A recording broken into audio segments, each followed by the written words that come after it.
When you've torn your anterior cruciate ligament, there's some specific things you need to know. The anterior cruciate ligament is a ligament that transcends the knee. It's a ligament that goes through the middle of the knee, and it's in this direction. And essentially what the ligament does in the knee is it provides a little bit of a hinge, like on a door, to hold this bone onto this bone. And usually, if you just put the camera down, when you land, it's usually a landing injury and what we call an internal rotation, like so, and you tear the anterior cruciate ligament. This usually results in fact, interestingly, in the knee not just twisting, but in fact the knee almost dislocates and it comes right back into this position. What that produces is often bruising in the back part of the knee joint, called the postolateral corner. It tears the big cross ligament here, often the medial collateral, and the meniscus, which is the rubber in between, or the shock absorbing substance. An ACL injury can also occur if you hyperextend the knee in a hyperextending position, but usually it's a landing and twisting injury. The big question that people want to know is, once you've torn it, what should you do straight afterwards? Definitively, you come and see us or a doctor to have them feel, and we do tests, 2 tests, a Lockman's test and a pivot test. We can usually feel the instability. As part of that, you should then start a rehabilitation. We call it prehab, and that means getting on a stationary bike. It means some strengthening exercises and some physiotherapy. We like you to start walking on it and trying to get the movement back as quickly as you can. Rarely do you fracture the bone underneath. Even if it's bruised bone, you continue to treat it. If there's a fracture, that's a little unusual, of the tibial plateau, and that's a different course. And that's quite uncommon with ACLs. We just don't see it regularly. So the important part, as soon as you've injured it, you need to start what we call prehab, a strengthening program, physiotherapy to get the range of motion, and regardless of what you've decided to do about treatment. The next question is should you do surgery with it, or should you treat it conservatively? And interestingly, if you do a Google search, or if you do an academic Google search, and on systematic reviews, the conclusion is often that surgery is no better than conservative treatment. And the reason the literature tends to suggest that is because people have done what we call a systematic review, and they've looked at a whole lot of different, 300 or 400 different studies of people who've had ACL surgery, and then they've compared it to people who have just treated their ACL tear conservatively, just with physio and strengthening. The problem is, in that big cohort of 300 or 400 studies of people who've had surgery, there's crap surgeons, average surgeons, some good surgeons, but there's a lot of crap average surgeons, and they've compared it to conservative treatment. And when you look at that, comparison, the outcomes are not great with the surgical group compared to just treating it conservatively. However, what I would suggest, if you look at very good surgeons who have good treatment techniques and good surgical techniques compared to not having it done, the outcomes are by far much better in having surgery with a good surgeon. So that's just to clarify that, because sometimes it's confusing when you look at the literature. And so from our perspective, in a nutshell, would I recommend a surgical approach to reconstructing the anterior cruciate ligament? Categorically, yes. I'm a physio, I should be advocating conservative treatment, but we think that going through and having it reconstructed, if you're not too old, so if you happen to be a 55 to 60 year old having a sedentary life and you've torn it and you're not going to go back to too much activity, there may be justification in not having it done. But even for patients who are in their 50s and 60s and who are going to still go back and be active, and that's usually how they've done it, we would advocate that they do go through and have surgery and have it reconstructed, but with a good surgeon. After you've damaged your knee and torn your cruciate, regardless of surgery or not, we rarely go through and do surgery in the first 3 or 4 days or first week. We normally give you 6 weeks of prehab rehabilitation to get the knee ready for the surgery. Good range, good strength, no swelling. It makes the rehabilitation much easier, less complications. Good orthopedic surgeons, and the orthopedic surgeons we deal with, will recommend no surgery for the first 4 to 6 weeks and intensive physiotherapy by extremity, and that's always the case. And so once you've injured this, you need to go on to that rehabilitation preoperative process. Now, when it comes to different sorts of surgery, so there's 3 factors about the type of surgery that you should have for ACLs. Number one, it's of how you produce. So there's 3 variables on the quality of the surgery.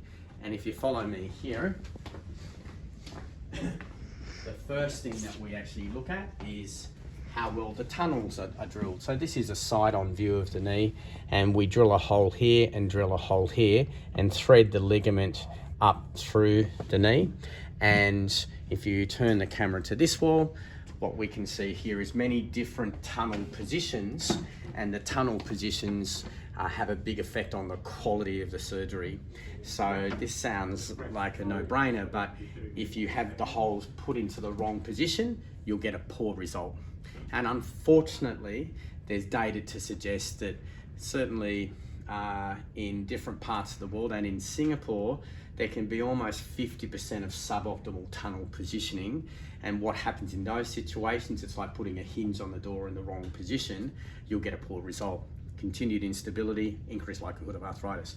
So the first take-home message is get a good surgeon who does lots of these and has a reputation for good tunnel positioning.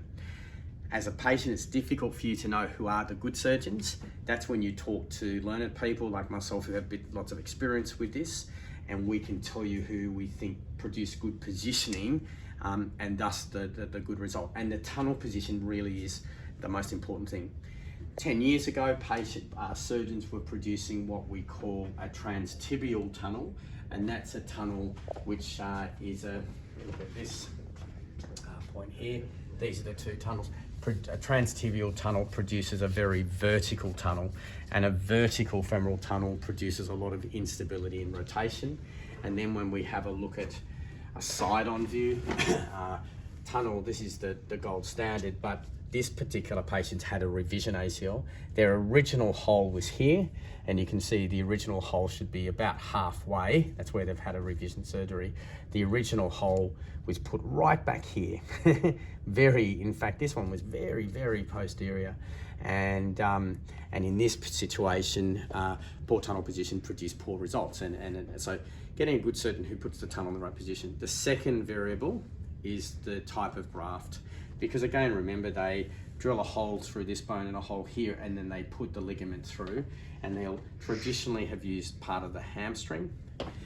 And the hamstring is a good option in especially women over the age of 25. So if a hamstring is not an option under the age of 25 for a female because it's not thick enough and not big enough. It's not really suitable in anybody under the age of 18 at all, males included, because it's too small. But in males above the age of 18 or 19, it's generally fine. Females above the age of 25, it's usually a good option, and that's the hamstring graft.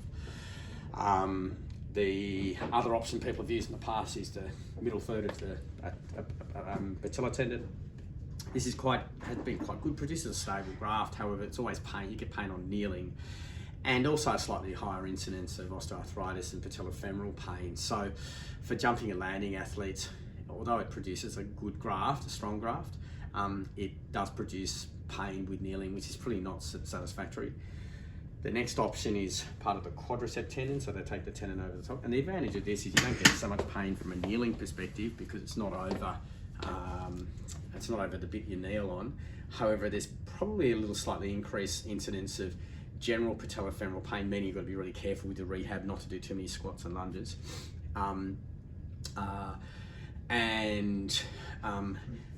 Despite good stability with the quadricep tendon, there's still not a lot of long-term research on these things, certainly not as much as the hamstring. So a little bit, it appears that it will produce good stability, possibly, but the problem is down the track, we don't have a lot of data on that.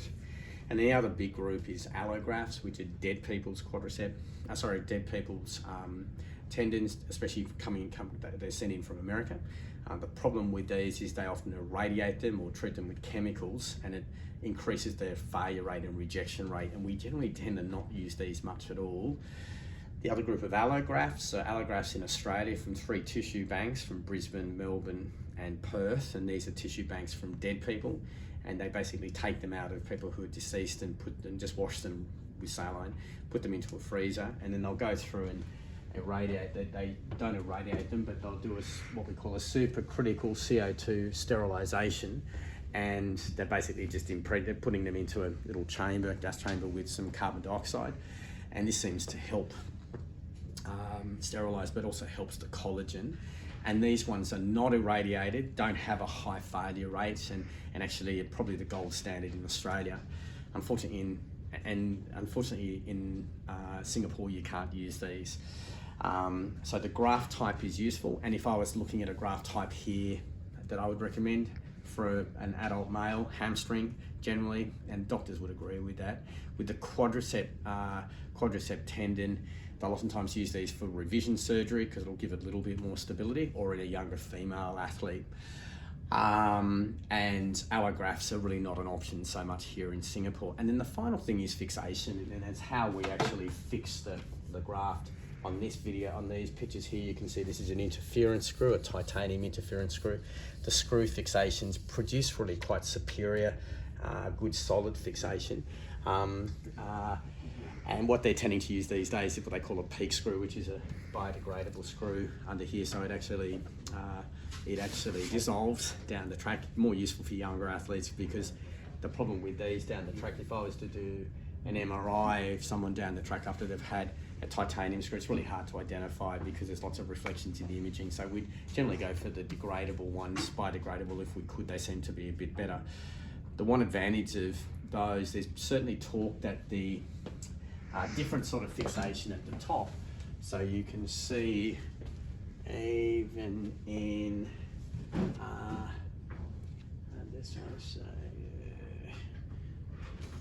in this picture here, we can see that they put it, this is a different sort of screw here, but there's a button on the top. So the graft goes through here and they sew a button on and pull it through so it can't pull through onto the end. This is called an endo button. Endo button fixation has been quite a popular sort of form of fixation. They question whether endo button, and with some Norwegian studies indicate that endo button fixation at using a hamstring has around about a 2% increase over an interference screw failure rate, certainly for the first 2 years. And I'm yet to see whether the studies, in the Norwegian studies, have repeated this over the next 5 to 10 years and whether it's cumulative.